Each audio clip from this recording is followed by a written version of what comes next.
listener production. Hi, Natarsha Belling with you and welcome to the afternoon edition of The Briefing. Coming up in our deep dive, Australia's most dangerous killers.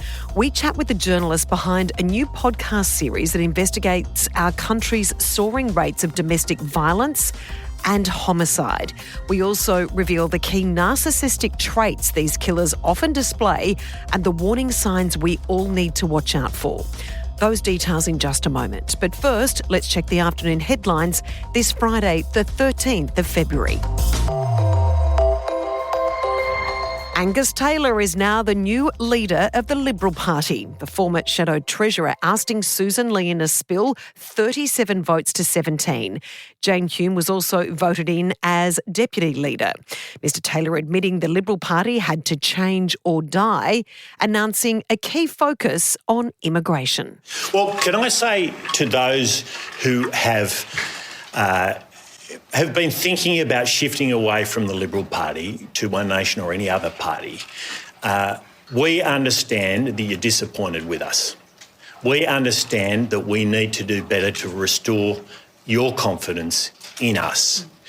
We are going to do everything in our power to make sure that you see those core Liberal values, those core Liberal priorities back front and centre in what we talk about every day. And that includes restoring Australians' standard of living and protecting their way of life, because that's what I think Australians want to see. After losing the leadership spill, Sussan Ley has announced she will resign from politics after 25 years.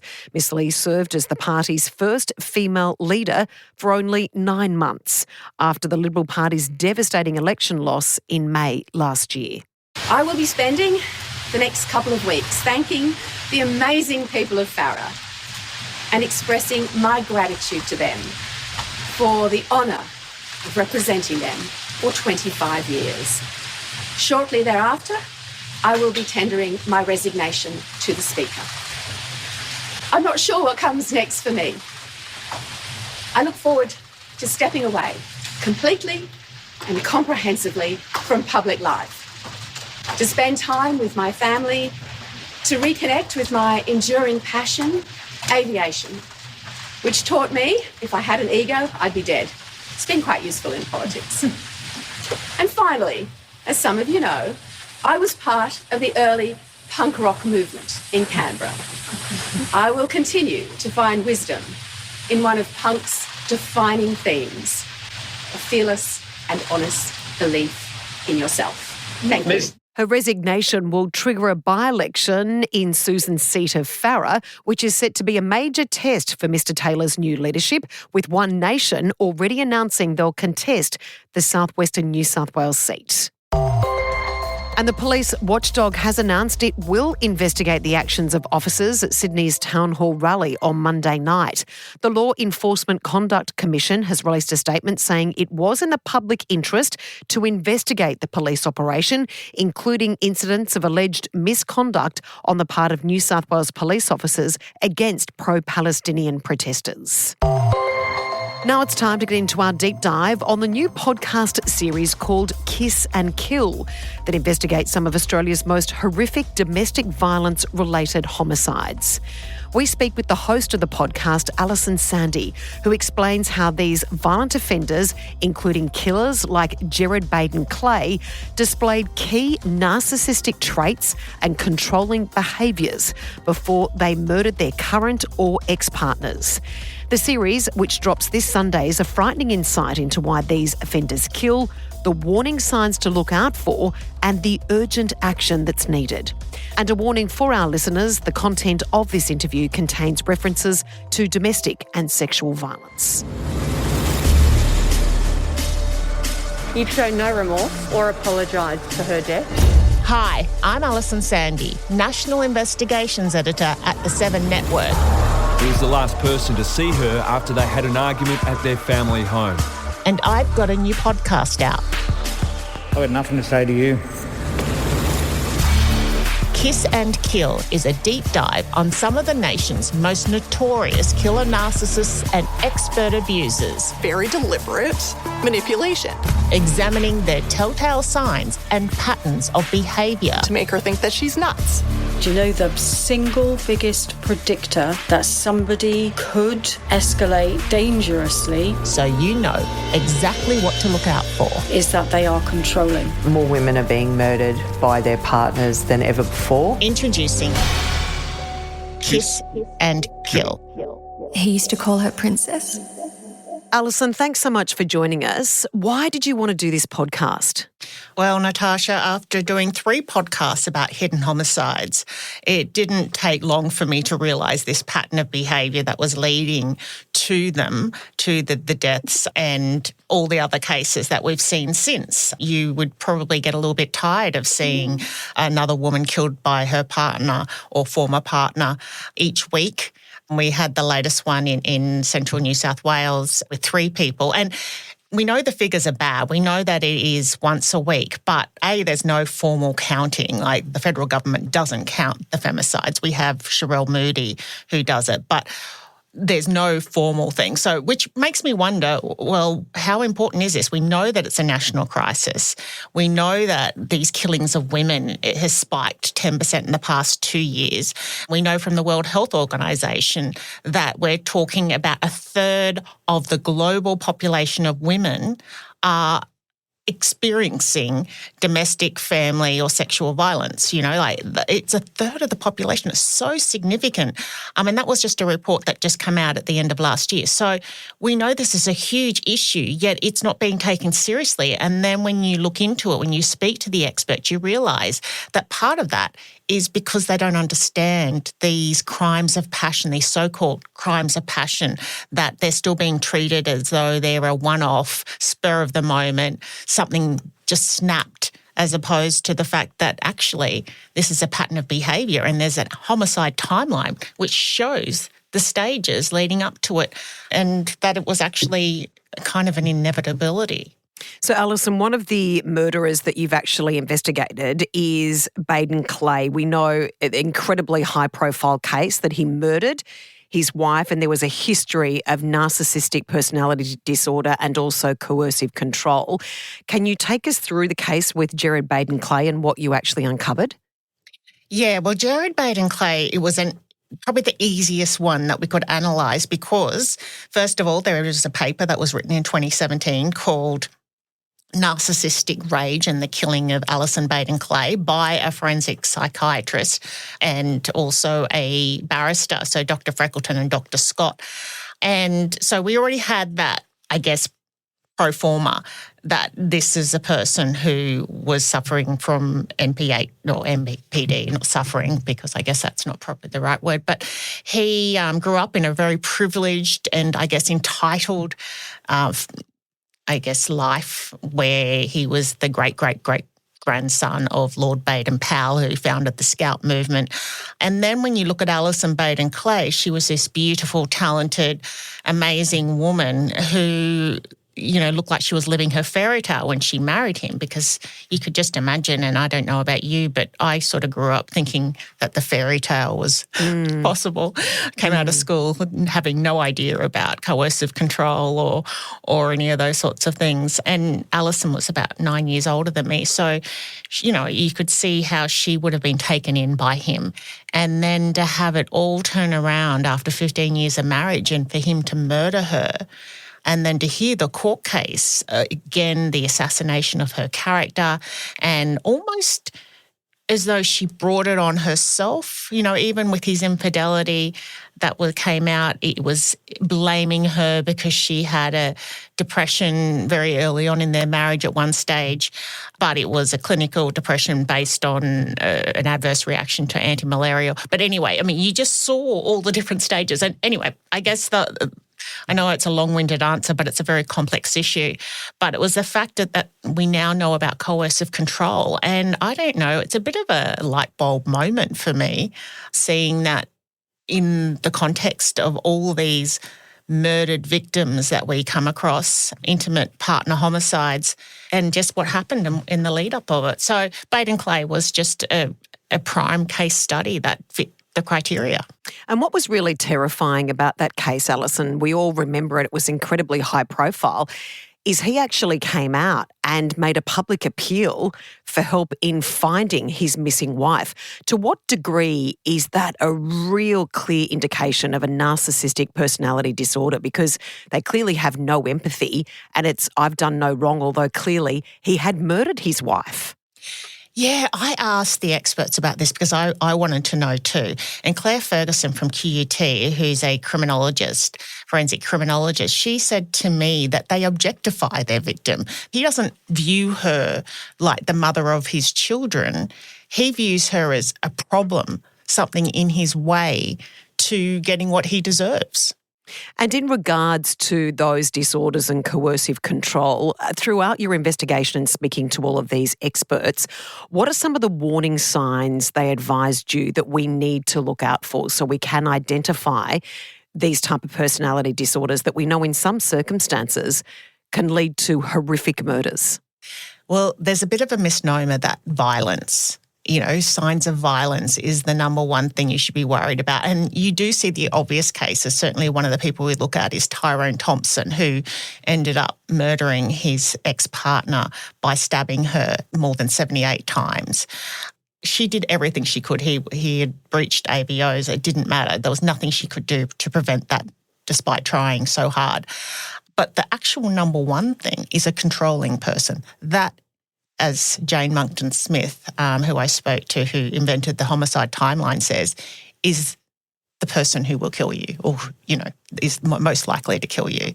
That's the number one predictor, is a controlling person. So she says it right out. So if they're controlling, get out. That is, if somebody tries to mould you in a certain way, if they've got gendered specifics of what a woman does and what a man does, any of that, if they jealous, if, say that, what are you wearing, are you trying to attract other men, sort of putting it back on you. It's really fascinating when you look into it because they've been painted as quite innocuous in the past. And I look at the history of our country. In the 1960s, a woman couldn't even own a house. And then in the 70s, they brought in no-fault divorce. And then in the 80s, the 80s and 90s, they kind of tried to make out that everything's all right now. You're all equal, everything's fine, but it obviously wasn't the case. We know that. And then Me Too happened. And so all these changes, which I think is partly why the intimate partner homicides are spiking, because they're this whole Lord of the Manor, man of the house, that whole concept of a man ruling the roost, it still seems to be inbred in a cultural phenomenon. So, all these sorts of things. And I think it's just manifesting into what's the norm and what isn't. And, it's not okay. It's not okay to control your partner. It's not okay for a man to tell you what to do in a relationship. There shouldn't be a dominant partner. And Alison, to what degree with these narcissistic personality disorders have you found through your investigations that they gaslight the partner? Because that is a very, very strategic move. They start to isolate them, they start to control them, they gaslight them, so they think they're going insane. That's a really, really strategic, manipulative behaviour by these people. Absolutely. So the control, part of that control is the tactics that they use, and gaslighting is probably the number one tactic. And you see that with Bade and Clay, with Alison, in the way that his infidelity, he blamed her for that, saying that, she was depressed. And she's like, I'm not depressed. And he would be controlling, he would undermine her independence. Certainly when you look at the factors, the first thing he did when they got married was move overseas, isolate her. So isolation is the number one. And then that's a controlling mechanism. And these are all tactics. And then when she came back, you don't need to work, they had a family. And then he was like, well, he had a certain way of wanting to parent, and he basically criticised her for not obeying these rules. So again, and it was one of those things, again, gaslighting as though she's a bad mum, she's depressed it's just making her feel like she's a problem. And she blamed herself. So when you look at her diary entries, he would laugh at her in her underwear, for example, and it told her that she smelled. So he went from building her up initially, which is the love bombing stage, right? Putting her on a pedestal, calling her princess, making her feel special so that she thought that she married her fairy tale prince, to subtly undermining her for so long that by the end of their 15 years, he was outwardly being mean, being cruel, telling her, making her feel inadequate and undermining her confidence. And again, that was a successful controlling technique, making her feel she was responsible for his actions, his poor and bad behaviour. So during this investigation, Alison, what were the biggest revelations for you? What really shocked you? Well, I guess it was seeing how prevalent it was, because knowing that so many women are affected, and then also knowing about the status of women's lives being lost, it's just become just another norm now, isn't it? Every week, on average, every week there's another woman murdered by a partner, and they're just like, oh, that's no good. And then not seeming to make traction against it. We know we've got the coercive control legislation, and that's terrific. But when you look at the UK, which has had it now for a decade, there are issues with that. So it's moving forward, and also, I guess, making sure the people on the front line that deal with it understand it, and bringing it into these, when I said about the hidden homicides, bringing it into the law, the legal requirements, the people that are representing lawyers, the lawyers, etc., but also the police, and looking at everything through a domestic violence lens. So that, to me, is probably the biggest shock, is this almost reticence or this pushback on not wanting to change the opinion or admitting fault in the way the investigations were handled. And even if they do admit fault, like Tyrone Thompson, they will rate it in a way that undermines its importance or its severity. So Tyrone Thompson, who stabbing frenzy 78 plus times, it was considered mid-range violence, which then, and I've since learned that that's a legal term, right? Mid-range violence, so it didn't involve torture or something like that. I'm just like, well, it kind of did involve torture. Indeed. I mean, he was stalking her. So I just don't understand. I guess the biggest shock to me was how these were judged. And I know that the criminal justice system is all about innocent till proven guilty, but when someone keeps breaching their AVO, keeps threatening the victim, I guess it's a massive shock to just, oh yeah, I guess that was too bad, wasn't it? But that's the system we have. So it's kind of the explaining away that this is just the way it is, and there seeming to be a reticence to change that. And all the time we see when there is a murder, we see all the warning signs, all the AVOs were broken, a system that's broken on so many fronts. We really appreciate you joining us, Alison. Thanks so much for this really important work in this space. Thank you so much, Natarsha. Appreciate it. That was Investigations Editor with 7 News, Alison Sandy. The first episode of Kiss and Kill is available this Sunday on Listener or wherever you get your podcasts. The link is also in our show notes. And if you or someone you know needs help or support, you can reach out to 1-800-RESPECT. That number is 1-800-737-732. And that's it for this episode of the afternoon edition of The Briefing. We'll be back tomorrow with the weekend briefing. Chris Biru is joined by Aussie radio host Ash London, who is now kicking goals overseas. But I think when it came to maybe like honest opinions, fear of being judged, I think there still was a lot of that, especially being a woman, because we got so much very instant feedback from people, and people didn't like hearing, and maybe to some degree still maybe don't, opinions they didn't agree with. Like I would mention being Lebanese, and every time someone would call in and tell one of the producers on the phone they didn't want to hear about her Muslim faith, which I'm not Muslim, but they just kind of lump it in. This would happen over and over again. And over time that eats away at you, and you kind of do start to second guess yourself. And that's when it was always fun to me, but there definitely got to a period where I was second guessing so much because I was so scared of feedback, of reactions, of being misinterpreted or things being misconstrued. Now I really don't care. And we'd love you to subscribe or follow us on Instagram at The Briefing Podcast. I'm Natarsha Belling. See you next time.